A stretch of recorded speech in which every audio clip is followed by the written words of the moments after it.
என்னுடைய நினைவு சரியென்றால் 2000ஆம் ஆண்டு தேர்தலிலே சில தரப்புகளுக்கு ஏற்பட்ட மிக மோசமான பின்னடைவுகளுக்கு காரணம் என்று அவர்கள் தீர்மானித்தவர்களை அவர்கள் இலக்கு வைத்தார்கள். நான் பிபிசியினுடைய தமிழ் சேவையினுடைய பொறுப்பையும் அவரிடம் ஒப்படைக்க வேண்டியதாக இருந்தது. அந்த பணியை அவர் பொறுப்பேற்று ஒரு வருட காலத்துக்குள் மிக மோசமான ஒரு படுகொலையை அவர் எதிர்கொள்ள வேண்டியவராக நேர்ந்தது. தயவுசெய்து இந்த ஊடகங்களுக்கு, ஊடகவியலாளர்களுக்கு எதிராக இழைக்கப்பட்ட குற்றங்கள், அது பற்றிய விசாரணைகளை எடுத்து பாருங்கள். இன்னமும் நிமலராஜன் படுகொலைக்கு நாங்கள் நீதி கண்டுபிடிக்க முடியும், அதற்கான வாய்ப்புகள் இருக்கின்றன. ஆனால் அதற்கான மாற்றம் தென்னிலங்கையிலே வந்திருக்கின்றதா? தென்னிலங்கை ஆட்சிப்பீடங்கள் அதற்கு தயார் என்றால் அதற்கு ஒத்துழைக்க நாங்கள் தயாராக இருக்கின்றோம் என்று நீங்கள் கையில் வைத்திருக்கின்ற அந்த புத்தகத்திலே படுகொலை செய்யப்பட்ட, காணாமலாக்கப்பட்ட பல ஊடக பணியாளர்களுடைய படங்கள் இருக்கின்றன. முதலிலே உண்மைகளை வெளிப்படுத்த வேண்டும். உண்மைகளை காப்பட் போட்டு, தரை விரிப்பு போட்டு மூடி வைத்துவிட்டு பொய்மையின் மீது நாங்கள் நல்லிணக்கத்தை கட்டி எழுப்ப முடியாது. காலத்துக்கும் இதுவரைக்கும் எந்த விதமான நீதியும் கடந்த காலத்தில் சொன்ன அரசாங்கங்கள், இதுவரைக்கும் நான் நினைக்கிறேன் ஒரு 5 அரசாங்கம் தாண்டி போய்கொண்டிருக்குது. 5வது இது இப்போ வந்திருக்கிற புது அரசாங்கம். இது நாங்கள் 33 வருஷ காலத்துக்குள்ளேயும் இப்படியான அரசாங்கங்கள் எவ்வளவு போராட்டங்களை செய்தாலும் இதுவரைக்கும் எந்த விதமான நீதியும் நியாயமும் இதுவரைக்கும் எவருக்கும் கிடைக்கவில்லை.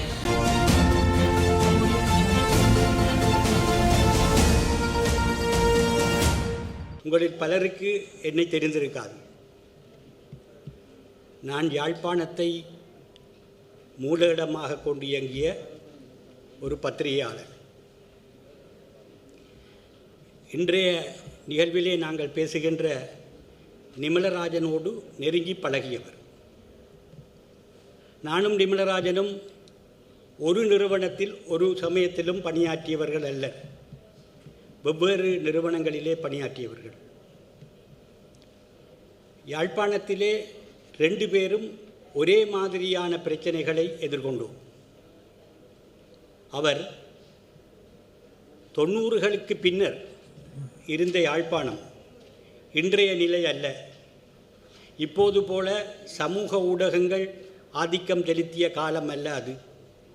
அந்த காலகட்டத்திலே பத்திரிகையும் அச்சு நாளிதழும் வானொலியுமே முக்கிய பங்காற்றின. மக்களுக்கு செய்தியை, தகவலை எடுத்து செல்லுகின்ற விடயத்திலே அந்த 2 தான் முக்கிய பங்காற்றின. அதில் 2லுமே நான் பங்காற்றினேன். நிமலராஜன் இராணுவம் யாழ்ப்பாணத்தை கைப்பற்றிய பின்னர் பெரும்பாலும் வானொலியில் பணியாற்றினார், பிபிசியிலே. 2 பேருக்கும் இடையிலே பிபிசி ஒரு இணைப்பு பாலமாக இருந்தது. 95க்கு பின்னர், 96க்கு பின்னர் பிபிசியினுடைய தமிழ் சேவையினுடைய யாழ்ப்பாண செய்தியாளராக பெரும்பாலும் நான் கடமையாற்றினேன். சிங்கள சந்தேசிய செய்தியினுடைய செய்தியாளராக நிமலராஜன் பணியாற்றினார். ஆனாலும் 2000 ஆரம்பத்திலே என்னுடைய பத்திரிகை பணி காரணமாக, அதனுடைய ஆசிரியராக நான் பணிபுரிந்த காரணத்தினாலே நான் பிபிசியினுடைய தமிழ் சேவையினுடைய பொறுப்பையும் அவரிடம் ஒப்படைக்க வேண்டியதாக இருந்தது.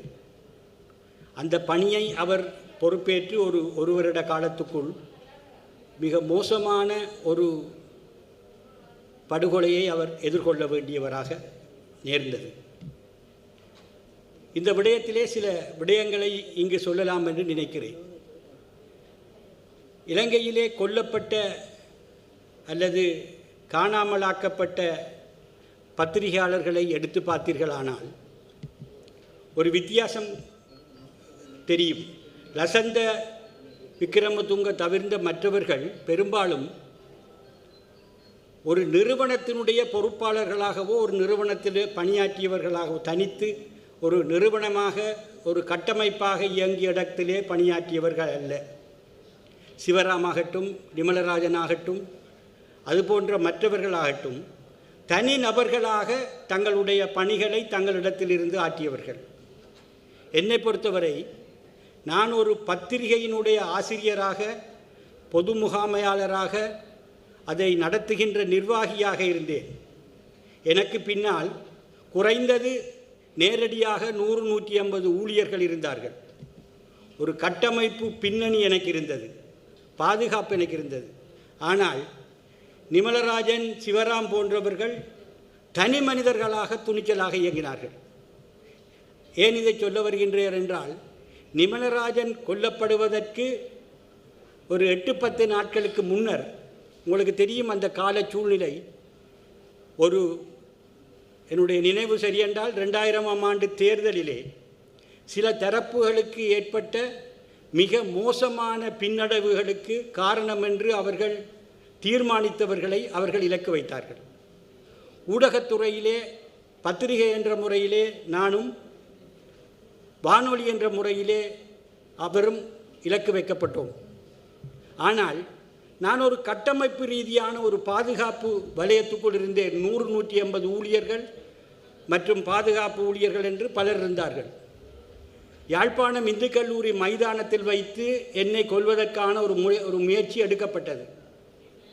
சந்தர்ப்பவசமாக, தெய்வாதீனமாக நிமலராஜனை பின்னர் கொன்றவர்கள் என்று கருதப்பட்டவர்கள் தான் அன்று என்னை கொல்ல வந்தார்கள். ஆனால் அவர்களை நன்கு அடையாளம் கண்ட, தெரிந்து கொண்ட ஒரு 10-15 பேர் என்னை சூழ இருந்ததினால் அந்த முயற்சியை அவர்கள் கைவிட்டார்கள்.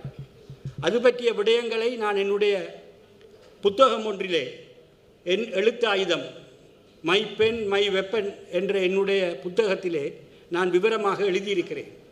அந்த சம்பவம் நடந்து அடுத்த நாள் நான் நிமலராஜனை என்னுடைய அலுவலகத்துக்கு அழைத்து, நான் இப்போது ஒரு ஆமை தன்னுடைய கூட்டுக்குள் முடங்குவது மாதிரி ஒரு முடங்க வேண்டிய நிலையிலே உதயன் பத்திரிகை அலுவலகத்துக்குள்ளே என்னை முடக்கிக் கொள்கிறேன். இதே ஆபத்து உங்களுக்கும் வரலாம், தயவு செய்து அவதானமாக இருங்கள் என்று அவருக்கு நான் எச்சரித்தேன். ஆனால் அவரையும் மீறி அவருடைய வீட்டில் வைத்து அவர் கொல்லப்பட்டார். இப்போது ஏறத்தாழ 25 வருடங்கள் ஆகிவிட்டன. இன்னமுமே அந்த விடயம் பற்றிய உண்மை இந்த அறிக்கை வெளியிட்டது போல வெளிப்படவில்லை. இந்த இடத்திலே ஒரு முக்கியமான விடயத்தை நான் சுட்டிக்காட்ட விரும்புகிறேன். தயவுசெய்து என்னை அதற்காக இனவாதியாக பார்க்க வேண்டாம். நாங்கள் எல்லோருமே ஒரு விடயத்திலே ஒன்றுபட்டு நிற்கின்றோம். ஊடக சுதந்திரத்துக்கு எதிரான குரல் வலையை நசிப்பதற்கு எதிராக நாங்கள் எல்லோரும் ஒன்றுபட்டிருக்கின்றோம், உண்மைதான். ஆனாலும் அண்மை காலத்தில் இப்போதும் கூட தயவுசெய்து இந்த ஊடகங்களுக்கு, ஊடகவியலாளர்களுக்கு எதிராக இழைக்கப்பட்ட குற்றங்கள், அது பற்றிய விசாரணைகளை எடுத்து பாருங்கள். பிரகீத் எக்னிகல் அவருடைய கொலை சம்பந்தமான விசாரணையில் ஏதோ ஒரு முன்னேற்றம் காட்டப்படுகின்றது. லசந்த விக்ரமதுங்கவினுடைய கொலையிலே ஒரு முன்னேற்றம் காட்டப்படுகின்றது. கீத் நோயர் தாக்கப்பட்ட விடயத்திலே ஒரு முன்னேற்றம் காட்டப்படுகிறது.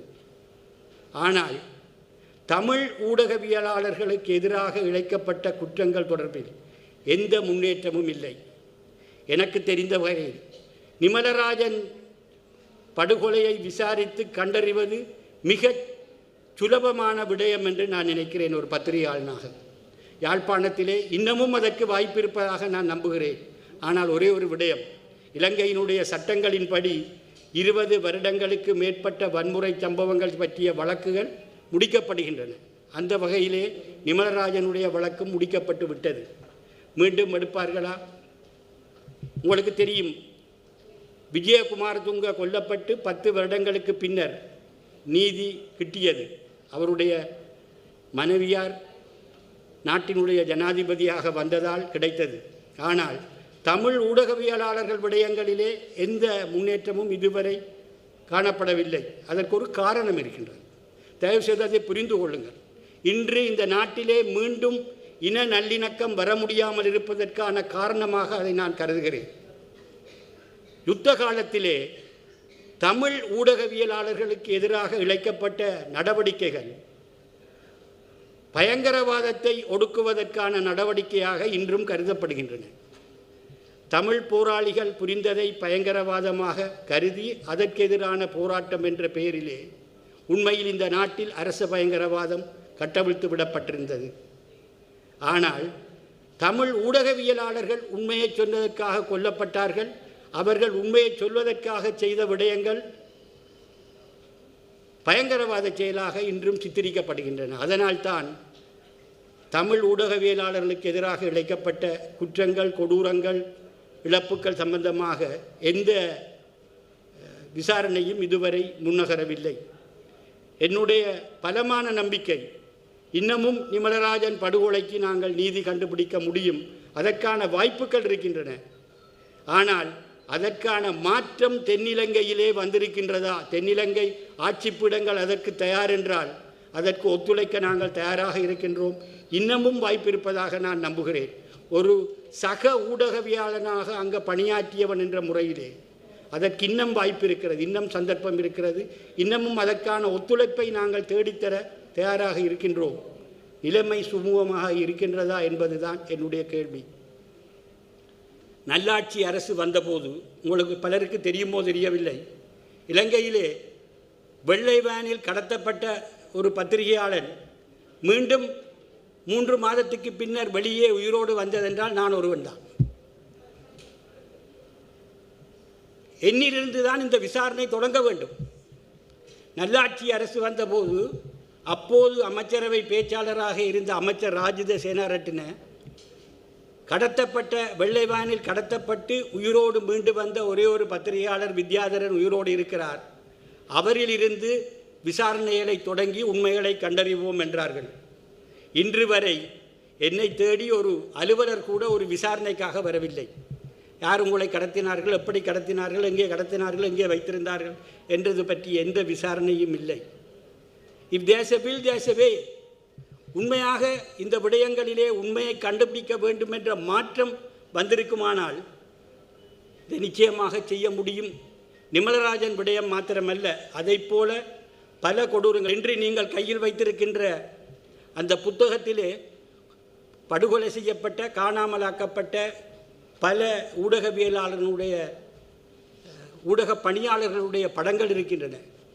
அவற்றிலே 7-8 பணியாளர்களினுடைய அதிகாரி நான் தான் பொறுப்பாளர், எனக்கு கீழே பணியாற்றவர்கள் அவர்கள்.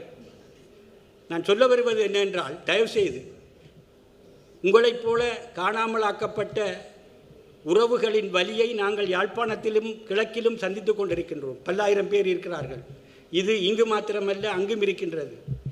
அத்தகைய பிரச்சனைகளுக்கு நாங்கள் தீர்வு காண வேண்டுமானால், நல்லிணக்கம் வர வேண்டுமானால், நான் நினைக்கிறேன் இது தென்னாப்பிரிக்காவில் சாத்தியமானது. அதற்கு ஒரே ஒரு வழிதான் இருக்கின்றது. முதலிலே உண்மைகளை வெளிப்படுத்த வேண்டும்.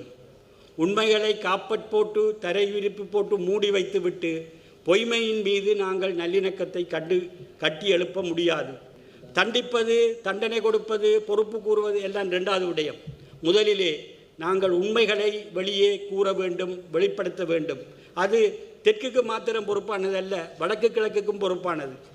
நான் நினைக்கிறேன் நாங்கள் அந்த மனமாற்றத்தை செய்வதற்கான, உண்மைகளை வெளிக்கொள்வதற்கான ஒரு சக்திய பிரமாணத்தை இதுபோன்ற ஒரு நிகழ்விலே நிமலராஜன் போன்ற ஒரு முன்னோடி பத்திரிகையாளரின் நினைவு நாளிலே அதை முன்னெடுத்து இந்த பிரச்சனையை தீர்ப்பதற்கான வழிவகையை காண வேண்டும்.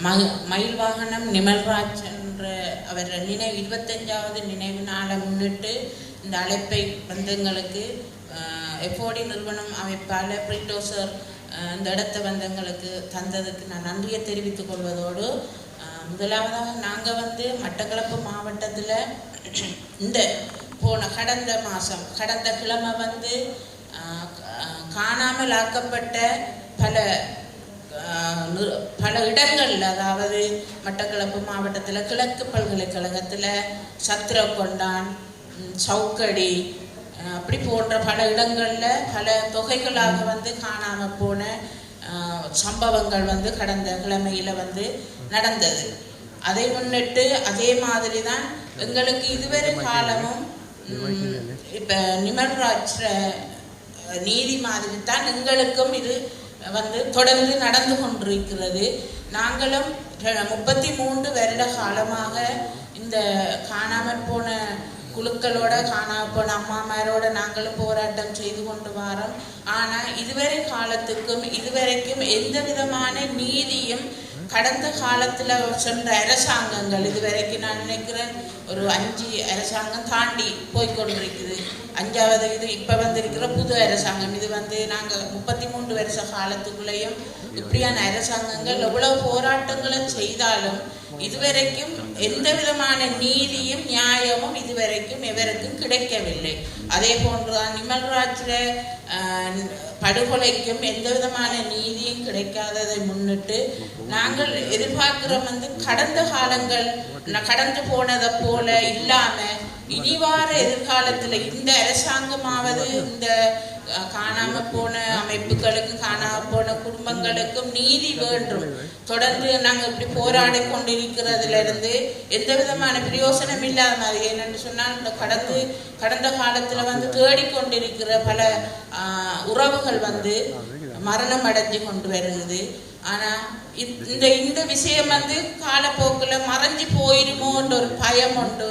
அந்த குழுக்களுக்குள்ள இருக்கிற அம்மாமாருக்கு ஏக்கத்தோட சில பேர் மரணம் அடைஞ்சு கிட்டத்தட்ட 130% குடும்பத்தில் இருக்கிற உறவுகள் அவங்கள தேடிக்கொண்டிருக்கிற உறவுகள் மரணம் அடைஞ்சிது. எனவே நாங்கள் இனி எதிர்காலத்திலையும் இப்படி ஒரு சம்பவத்துக்குள்ள போகாம இந்த அரசாங்கமாவது எங்களுக்கு ஒரு நீதி, உண்மையான நீதிக்கு ஒரு முடிவு கிடைக்கணும் என்றதை நான் கருதி இந்த